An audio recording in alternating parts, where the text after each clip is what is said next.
ঈদুল আজহা সামনে রেখে রাজধানী ঢাকার ধলাইখালে বসেছে এক জমজমাট কোরবানির পশুর হাট। গরুর গর্জন, বিক্রেতার হাঁকডাক আর উৎসুক মানুষের ভিড়ে পুরো এলাকা এখন মুখরিত। প্রতিদিন সকাল থেকে রাত হাট জুড়ে যেন কোরবানি প্রস্তুতির এক চলমান উৎসব। এই হাটে গরু এসেছে চুয়াডাঙ্গা, পাবনা, কুষ্টিয়া, ফরিদপুর, সিরাজগঞ্জ, মেহেরপুর সহ দেশের বিভিন্ন জেলা থেকে। ট্রাক ভর্তি গরু প্রতিদিনই প্রবেশ করছে হাটে। কেউ এসেছে 2 দিন আগে, কেউ আসছেন আজ কিংবা কাল। বিক্রেতারা বলছেন, ঈদের আগ মুহূর্ত পর্যন্ত গরুর সরবরাহ চলবে নিরবিচ্ছিন্নভাবে। হাট জুড়ে রয়েছে নানা আকৃতির ও জাতের গরু।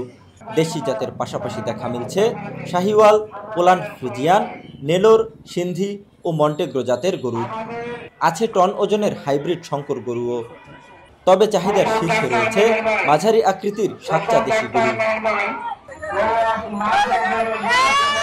গরুর দেখভালে ব্যস্ত সময় পার করছেন বিক্রেতারা।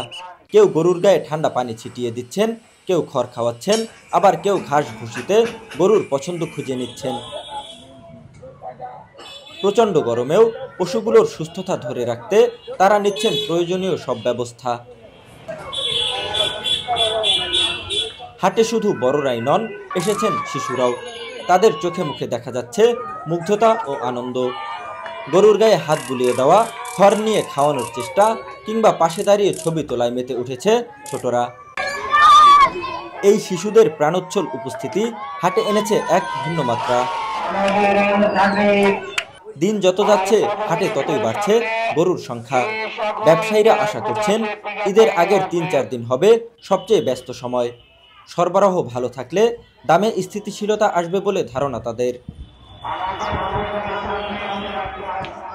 রাজধানীর ধলাইখালের এই হাট তাই হয়ে উঠেছে ঈদের আগাম প্রস্তুতির এক প্রাণবন্ত কেন্দ্র। জহিরুল ইসলাম, বি নিউজ 24।